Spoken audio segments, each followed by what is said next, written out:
आज तक रेडियो सुनता है सारा जहां।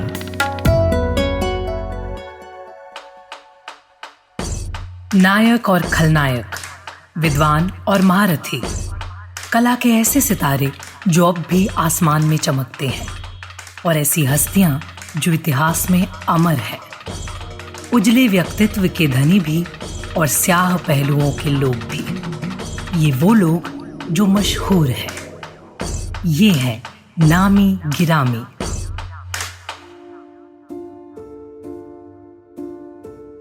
Play Romeo and Juliet, act 2, scene 2। Juliet कहती हैं, what's in a name that which we call a rose by any other name would smell as sweet. मतलब नाम में क्या रखा है, आप गुलाब का कोई और नाम भले ही रख दें, खुशबू उसकी वही रहेगी। लेकिन नाम तो नाम के क्रम को लेकर भी दुनिया में तकरार रही। 2019 में ही जापान G20 समिट करा रहा था।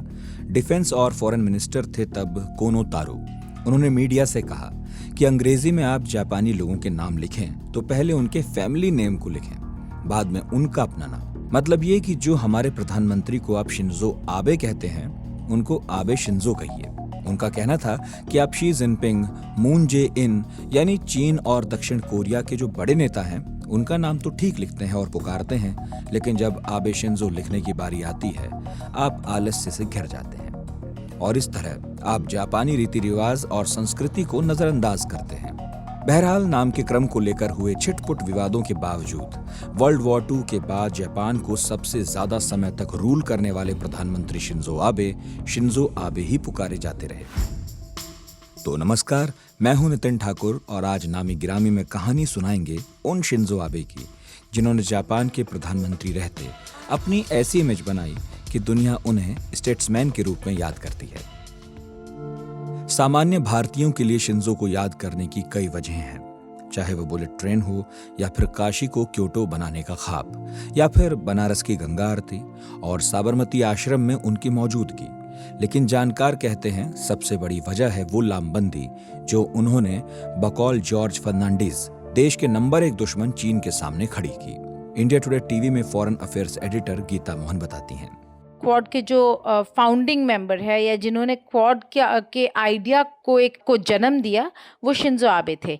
जब ऐसा वक्त था 90s और 2000 के बिगिनिंग में, जब अलग अलग देश कतराते थे चीन के आगे खड़े होने में, तब शिंजो आबे ने कहा था कि ज़रूरत है कि डेमोक्रेसीज यानी कि जो कंट्रीज प्लूरलिस्टिक और डेमोक्रेटिक वैल्यूज़ पर बिलीव करते हैं, उनको साथ खड़ा होना चाहिए और चीन के एग्रेशन को टक्कर देनी चाहिए। उन्होंने हमेशा से कहा था, उस ज़माने में एशिया पैसिफिक कहते थे इस पूरे रीजन को, इस पूरे इलाके को, और इन डेमोक्रेटिक कंट्रीज़ ने मिलकर उसको इंडो पैसिफिक कह दिया। चीन अभी भी एशिया पैसिफिक कहता है, इंडो पैसिफिक नहीं कहता। तो ये लड़ाई जो है शिंजो आबे की, बस अकेले जापान के लिए नहीं थी। विश्व स्थिरता, इंडो पैसिफिक की स्थिरता, स्टेबिलिटी और पीस और फ्रीडम ऑफ नेविगेशन की लड़ाई थी।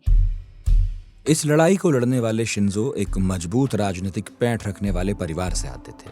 शिंजो आबे के नाना नोबुसुके किशी और चाचा इसाकू सैतो जापान के पीएम रह चुके थे और उनके पिता शिंतारो आबे ने कभी देश का विदेश मंत्रालय संभाला था। हालांकि ताकतवर राजनीतिक विरासत की बागडोर थामे शिंजो को जापान की सबसे बड़ी और रूलिंग लिबरल डेमोक्रेटिक पार्टी में जगह बनाने के लिए ठीक ठाक मशक्कत करनी पड़ी। 1977 में ग्रेजुएशन करने के बाद वो पढ़ने के लिए अमेरिका चले गए और फिर कुछ बरस दुनिया की सबसे बड़ी स्टील मैन्युफैक्चरर कंपनी कोबेल्को यानी कोबे स्टील में काम किया। 1982 में स्टील कंपनी को छोड़कर अगले 1 दशक तक वो पार्टी में जगह बनाते रहे। पार्टी में कई धड़े थे। अपनी काबिलियत के बूते उन्होंने सीवाकाई, जो कि सबसे मजबूत और बड़ा राजनीतिक गुट था, उसको लीड किया। और 2005 में वो मौका भी आया जब तत्कालीन प्रधानमंत्री जुनिचिरो काइजुमी नर उन्हें अपने गवर्नमेंट में चीफ कैबिनेट सेक्रेटरी बनाने को तैयार हुए। नई दिल्ली में नेहरू मेमोरियल म्यूजियम और लाइब्रेरी के सीनियर फेलो और डिस्टिंग्विश्ड स्कॉलर प्रोफेसर राजाराम पांडा बताते हैं कि प्रधानमंत्री कोइजुमी ने शिंजो आबे को ग्रूम किया और फिर जब कोइजुमी ने सत्ता छोड़ी तो शिंजो आबे प्रधानमंत्री बनाए गए। अगले बरस 2007 में शिंजो पहली बार भारत यात्रा पर आए। प्रोफेसर पांडा से उनकी मुलाकात भी हुई। इस दौरान संसद में उन्होंने जो स्पीच दी, प्रोफेसर साहब उसे लैंडमार्क कहते हैं। न सिर्फ भारत जापान रिलेशन बल्कि दूसरे स्ट्रेटेजिक अफेयर्स के लिहाज से भी।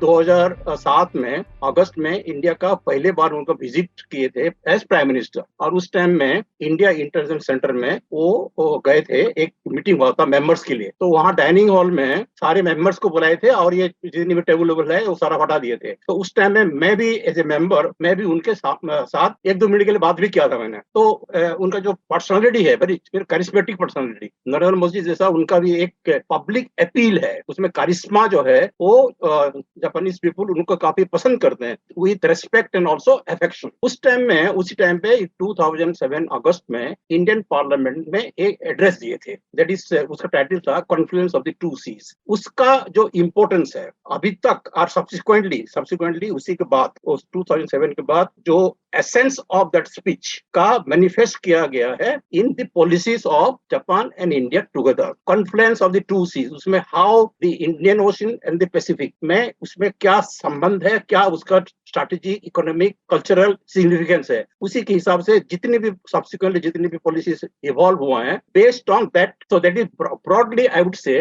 वो एक्चुअली रोड मैप था। इसी रोड मैप की बदौलत भारत जापान ने कई बिंदुओं पर इंगेज किया। इंगेजमेंट वो चाहते थे कि साउथ कोरिया और चीन से भी हो सके, हालांकि कहीं भी उसमें झुककर नहीं बल्कि बराबरी के टेबल पर शिंजो आबे ने जहां जरूरत थी वहां हार्ड लाइन ली, खासकर नॉर्थ कोरिया के मसले पर और दूसरे जरूरी आर्थिक और अंतर्राष्ट्रीय नीतियों पर। लेकिन ये कोशिश बहुत दिन तक नहीं चल सकी। 2007 के आखिर में आते आते शिंजो आबे ने स्वास्थ्य कारणों का हवाला देकर इस्तीफा दे दिया। लेकिन सिर्फ यही एक वजह नहीं थी। 52 बरस में पहली बार उनकी लिबरल डेमोक्रेटिक पार्टी चुनाव हार गई थी। इसके बाद अगला 5 बरस जापान की राजनीति में उथल पुथल वाला रहा। प्रोफेसर पांडा कहते हैं कि ऐसा हाल था कि लोग अभी एक प्रधानमंत्री का नाम याद करते तब तक कोई और पीएम हो जाता। ऐसी राजनीतिक अस्थिरता में शिंजो आबे दूसरी मर्तबा प्रधानमंत्री चुन लिए गए। कितने प्राइम मिनिस्टर ये 5 या 6 साल में रहे, अभी आप जापानीज कोई स्टूडेंट को या कोई यंग कोई स्कॉलर से भी पूछेंगे, उनको भी याद नहीं है, कि कौन थे हमारा prime minister. So it was joke, it was a kind of the prime minister position, it was a kind of revolving prime minister. इस तरह से बात उठा till Abe came and gave some consistency. अच्छा, रूलिंग पार्टी में क्या है, LDP, liberal democratic party में अलग अलग फैक्शंस है एंड ईच फैक्शंस का एक फैक्शन लीडर होते हैं, और सबसे जो स्ट्रॉन्गेस्ट फैक्शन लीडर होता है नॉर्मली ही becomes the leader of the ruling government if the LDP is in power. उनका जो पर्सनल करिश्मा है that work as a kind of glue to all the other faction leaders to maintain stability, political stability in the government. That is the biggest factor. तो इस तरह उन्होंने सभी धड़ों को एक साथ ला दिया और अगले 8 बरस फिर जापान और शिंजो आबे एक दूसरे के पर्याय हो गए। दूसरी बार प्रधानमंत्री बनने के बाद जब वो 2013 के फरवरी में अमेरिका गए, शिंजो आबे ने कहा, जापान इज बैक। इन 3 शब्दों की बिना पर उन्होंने न सिर्फ घरेलू राजनीति को साधा बल्कि दुनिया जहान के सेंटर स्टेज में जापान को ला खड़ा किया। इस तरह से जापान को विश्व पटल पर शायद ही किसी ने पहले रखा था, जहां एक तरफ वो घरेलू स्तर पर अपनी आर्थिक नीति, जिसे आबेनॉमिक्स कहा गया, इसके जरिए अपनी आर्थिक ताकत, उसमें बेहतरी का संदेश देते रहे, वहीं इसी दौरान इंटरनेशनल फोरम्स पर फॉरेन पॉलिसी को शेप करते रहे। गीता मोहन उनकी आर्थिक नीति आबेनॉमिक्स के बारे में बताती हैं। एक उन्होंने जापान के जो बैंक्स हैं उसमें जो मॉनेटरी ईजिंग की बात करते हैं, आसानी से पैसा मिलना, बिजनेसेस के लिए पैसा मिलना, किस तरीके से एक फिस्कल स्टिमुलस जो गवर्नमेंट में, उनके सरकार में किस तरीके के स्ट्रक्चरल रिफॉर्म्स की ज़रूरत थी ताकि ग्रोथ ज़्यादा हो, मैन्युफैक्चरिंग बढ़ पाए, इंपोर्ट एक्सपोर्ट में जापान एक्सपोर्ट ज़्यादा कर पाए, लोगों की जो स्पेंडिंग कैपेबिलिटी है, ख़रीदने की जो कैपेबिलिटी है वो बढ़ सके। उन सब पर फोकस करते हुए उन्होंने जिन जिन इकोनॉमिक पॉलिसीज़ को इम्प्लीमेंट किया, उससे उनके दौरान जो जीडीपी है वो बहुत हाई चला गया था, और जो गवर्नमेंट का जो डेट है वो नेशनल इनकम और डेट का अगर कंपैरिजन करें तो नेशनल इनकम काफ़ी ज़्यादा हाई हो गया था। और बहुत सालों बाद जब पूरी दुनिया इकोनॉमिक क्राइसिस में घिरी हुई थी, तब शिंजो आबे के इकोनॉमिक पॉलिसीज़ के वजह से जापान के आर्थिक जो स्थिति है उसमें स्थिरता आई, यानी कि स्टेबिलिटी आया। लेकिन जब जापान आर्थिक और राजनीतिक स्थिरता हासिल कर रहा था, तब शिंजो आबे का स्वास्थ्य लगातार बिगड़ रहा था। कोविड का वक्त आया उनकी पॉलिसीज और जापान की इकोनॉमी को एक तगड़ा झटका लगा। मीडिया में ये बातें की जाने लगीं कि चूंकि शिंजो आबे की हेल्थ सही नहीं है, सो वे परफॉर्म नहीं कर पा रहे। बातें और ज्यादा बढ़ती इससे पहले ही उन्होंने प्रधानमंत्री पद से हटने की घोषणा कर दी। उनके बाद जो 2 प्रधानमंत्री बने, उन्होंने भी more and less Shinzo Abe की ही इकोनॉमिक पॉलिसी को जारी रखा। बहरहाल शिंजो वैसे तो एक मजबूत और निर्णायक फैसला लेने वाले प्रधानमंत्री रहे, लेकिन स्कॉलर्स ये भी कहते हैं कि उनकी 2 महत्वाकांक्षाएं अधूरी रह गईं। पहला, वो चाहते थे कि रूस के साथ एक शांति समझौता हो, और दूसरा, विश्व युद्ध के बाद थोपे गए या फिर कहें कि जापान में लागू किए गए विवादित संविधान में कुछ तब्दीली हो। खासकर इसके आर्टिकल 9 को हटाया जाए ताकि जापान अपनी सुरक्षा के लिहाज से कुछ फैसले ले सके। दरअसल आर्टिकल 9 एक तरह का पीस क्लॉज है। प्रोफेसर पांडा कहते हैं कि शिंजो आबे ने जो कोशिश की, इसमें वो कुछ हद तक इसे डाइल्यूट करने में सफल तो हुए, लेकिन चूंकि जापान में इतनी मजबूत एंटी मिलिट्री सेंटिमेंट है, तो वे मनचाहे परिणाम हासिल नहीं कर सके।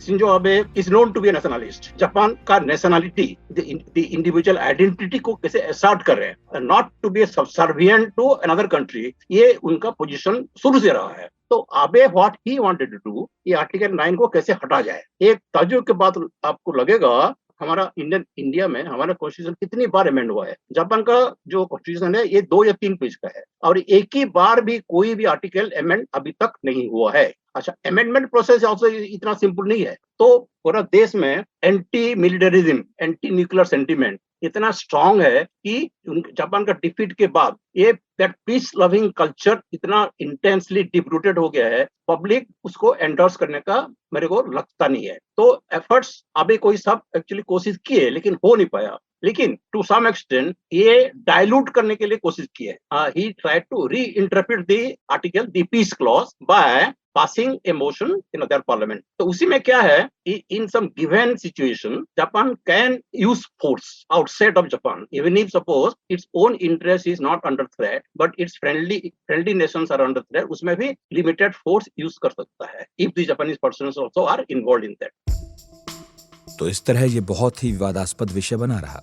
हालांकि शिंजो आबे ने इतनी कामयाबी तो जरूर हासिल कर ली कि अब जापानी फोर्स लिमिटेड कैपेसिटी में अपनी सेना की तैनाती कर सकती है, जहां उसके लोगों या फिर उसके मित्र राष्ट्रों पर खतरा हो। बहरहाल खतरा शिंजो आबे को, जो अब तक कई बार स्वास्थ्य कारणों से महसूस होता रहा, वो 8 जुलाई 2022 के दिन गोली की शक्ल में उनको घायल कर गया। भारत के प्रधानमंत्री राजीव गांधी और पाकिस्तानी पीएम लियाकत अली की तरह एक जनसभा को संबोधित करने के दौरान वो एक पॉलिटिकल असैसिनेशन के शिकार हो गए। आज तक रेडियो की ओर से शिंजो आबे को सायोनारा। फिलहाल के लिए इतना ही। इस पॉडकास्ट के लिए रिसर्च, स्क्रिप्टिंग और प्रोडक्शन किया है शुभम तिवारी ने। नितिन ठाकुर के साथ थे आप। सुनते रहिए आज तक रेडियो। क्या नथिंग फोन 1 बन सकता है अगला आईफोन? फोन का डिजाइन रिवील हो चुका है, डिजाइन बिल्कुल अलग है बाकी फोन से, सॉफ्टवेयर भी क्या इतना हटके होगा? जानने के लिए इस हफ्ते का सबका मालिक टेक का नया एपिसोड सुनिए आज तक रेडियो पर और अपने फेवरेट पॉडकास्ट चैनल्स पर।